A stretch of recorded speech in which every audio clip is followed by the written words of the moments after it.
Alors bonjour à tous, je vais vous présenter la correction des exercices sur la logique booléenne.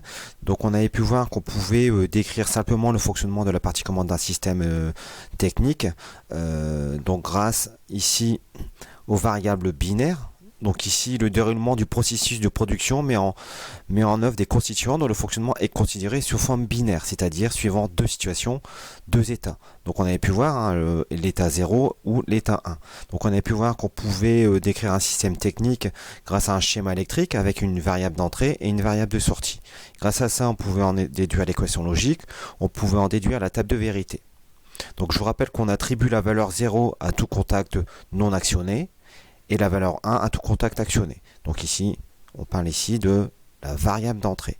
On attribue la valeur 0 à tout récepteur non alimenté et la valeur 1 à tout récepteur alimenté. Donc ici, c'était pour la variable de sortie. Donc je vous avais présenté lors du cours précédent les différents symboles, fonctions, schéma électrique et table de vérité. Donc maintenant, je vais vous présenter la correction. Donc la description ici, on avait un système de lavage, ça je vous l'avais donné. Donc ici, que dit ce système et son fonctionnement? Il est important de comprendre ce qui est décrit. Donc la présence du véhicule, donc PV, ainsi que du jeton provoque la rotation de la brosse RB. Donc ici, je vous demandais de me donner le dispositif technologique qui permet la présence du véhicule, donc détecteur infrarouge.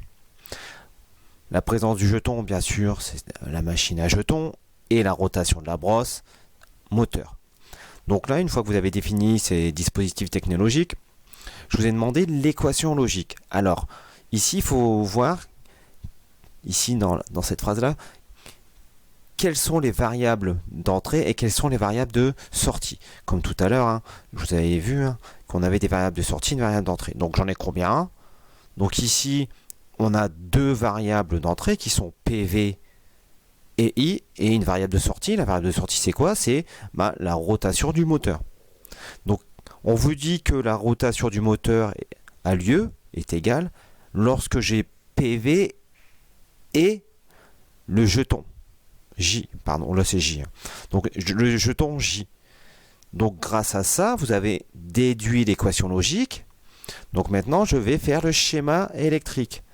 Donc cette fonction, c'est bien une fonction et PVJ entraîne la rotation de RB.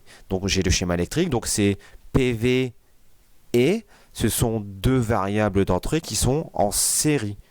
Donc ici, si je ferme PV par exemple, est-ce que ma brosse tourne? Ben non, car ici le schéma électrique est ouvert. En revanche, si je ferme PV et I, eh ben, j'ai bien la rotation de la brosse, donc mon système est en fonctionnement. Donc voilà pour le premier exemple. Donc c'est un exemple très simple, une fonction et.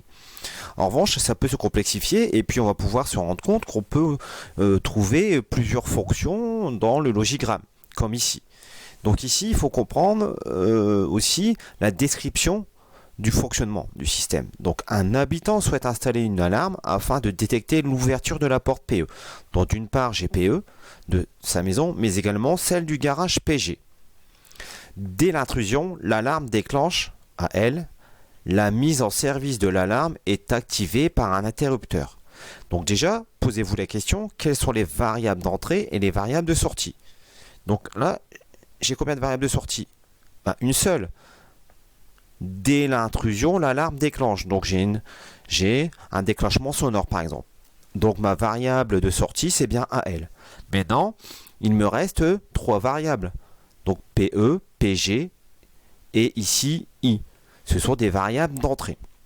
Donc par rapport à ça, je vais définir soit le schéma électrique ou soit l'équation logique. Vous pouvez commencer par le schéma électrique et après l'équation logique ou inversement. Ça dépend de vous.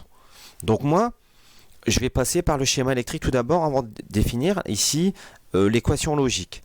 Donc on vous dit que un habitant installe une alarme afin de détecter l'ouverture de la porte de sa maison, mais également celle de son garage. Donc l'un ou l'autre. Donc là j'ai mis ici en dérivation, deux contacts de dérivation, porte d'entrée, porte de garage. Donc en dérivation, ça sera soit l'un ou l'autre. Donc il y aura une fonction OU. Donc j'ai mis PE ou PG. Je vous rappelle que le plus c'est OU. Mais en revanche, qu'est-ce qu'on vous dit? Que la mise en service de l'alarme est activée par un interrupteur. Donc c'est-à-dire que tant que j'actionne pas mon alarme, tant que je ne la mets pas en service, elle ne sera pas fonctionnelle. Donc ici, je mets en série ici la mise en service de l'alarme, I, un contact normalement ouvert, en série avec ici PE ou PG. Donc si je suis en série, c'est que j'ai une fonction et. Donc je peux en déduire ici PE ou PG, entre parenthèses, et I. Donc vous voyez que si j'ai une détection PE, mais en revanche, si j'actionne pas ici la mise en service, et ben votre système n'est pas fonctionnel. Donc il faudra activer mon alarme, soit une détection PE, soit une détection PG, ou les deux en même temps, permettra à l'alarme de se mettre en route. Voilà comment ça fonctionne. Donc là, vous savez que maintenant que vous avez deux, comment dirais-je, deux fonctions logiques, pardon. Donc là, je vous ai dit une fonction logique ou une fonction logique et. Alors comment je vais les représenter d'un point de vue logigramme? Donc je vous conseille, c'est à chaque fois de tirer des traits pour chaque variable d'entrée. Donc I, PE, PG, je tire des traits. Et à chaque fois que je veux mettre une variable d'entrée au niveau d'une fonction logique, je tirerai un trait et je mettrai un point pour dire que je suis bien connecté ici. D'accord? Donc ça c'est important. Donc ça vous pouvez pas le savoir, mais bon, je vous donne la correction, maintenant vous serez capable de le réaliser. Donc une fois que vous avez réalisé ça, donc on va réaliser ici PE ou PG. Donc qu'est-ce que j'ai fait? J'ai dessiné la fonction OU, je lui ai attribué deux variables d'entrée, PE ou PG. Donc j'ai tiré un trait, PE ou PG. J'ai ma fonction OU et en sortie de cette fonction, j'obtiens bien PE ou PG. En revanche, qu'est-ce que je vous ai mis ici? C'est que j'ai la fonction et mise en service. Donc ici, j'ai mis la fonction et, j'ai tiré un trait et j'ai attribué la fonction et. Donc si j'ai PE ou PG et I, qu'est-ce que j'ai? J'ai mon alarme qui est mise en service. Donc voilà. Donc là, ce qu'il fallait souligner, c'est que cette fois-ci, on avait deux fonctions. Donc vous allez voir, hein, selon le système, hein, la description du système sera de plus en plus complexe. Donc vous allez avoir des logigrammes plus complexes, des schémas électriques plus complexes et des équations logiques encore plus complexes. Donc voilà pour ce deuxième exemple. Et enfin, pour cet exemple-ci, le dernier je vous le donnerai pas parce que c'est encore plus complexe et je préfère que vous compreniez ces schémas logiques un peu plus simples pour faire la suite. Donc ici c'était un dispositif, ici on a ici un dispositif de store terrasse. Donc la présence du vent provoque automatiquement la montée du store terrasse. Et ici, donc là on a deux fonctionnements, donc on aura deux équations. Donc, la présence du soleil est, donc là vous vous en doutez qu'il y aura bien une fonction et l'absence de vent provoque automatiquement la descente du store terrasse.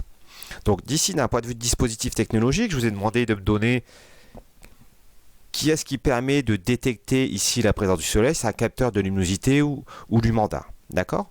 Qu'est-ce qui permet de détecter la présence du soleil? C'est un anémomètre, d'accord? La commande du store, un moteur de sens de marche. Et ici, on a la montée et la descente. Selon ici la présence du vent, on aura une montée store. Et si on a du soleil et l'absence de vent, on aura une descente du store. Donc d'où MO et DE. Donc là, vous pouvez déjà voir que, bien entendu, j'ai combien de variables d'entrée? Deux variables d'entrée. Et ici, j'ai deux variables de sortie. Donc vous voyez que par rapport à tout à l'heure, là, on modifie un peu les systèmes, c'est qu'on a deux variables de sortie. Donc j'ai deux équations. Donc qu'est-ce qu'on vous dit? Donc on va passer par le schéma électrique. La présence du vent provoque automatiquement la montée du store terrasse. Donc la montée, elle est définie par MO.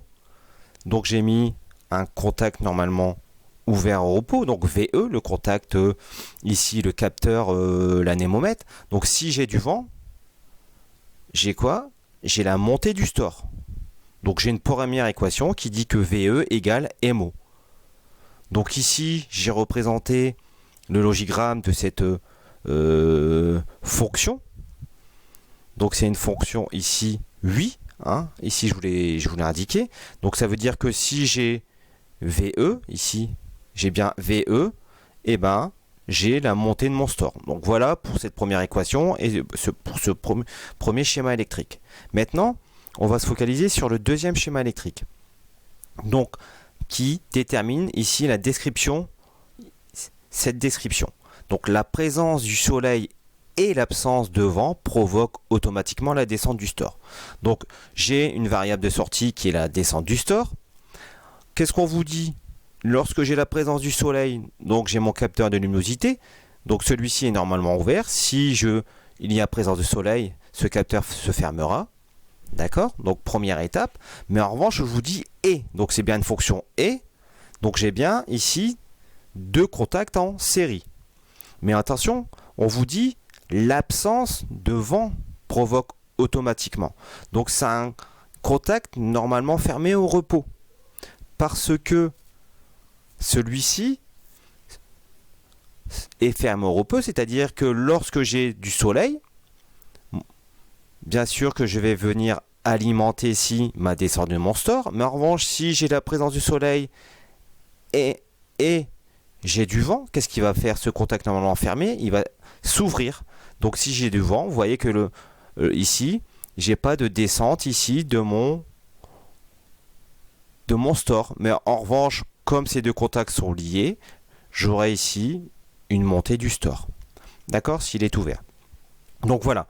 Donc ici, je vous avais défini le logigramme pour cette première ici fonction, cette première équation logique. Et là, j'ai mis au-dessus le logigramme pour ce schéma électrique et cette équation logique. Donc j'ai bien DE égale LU et VE bar. Donc on représente ici ce contact dans l'équation logique par un VE complémenté, on appelle ça. Donc bar. Ok? Donc comment je vais faire? Donc j'ai une fonction logique. J'ai représenté cette fonction logique qui est la fonction logique et en sortie j'ai bien ma variable de sortie DE. Mais qu'est-ce que j'ai en entrée?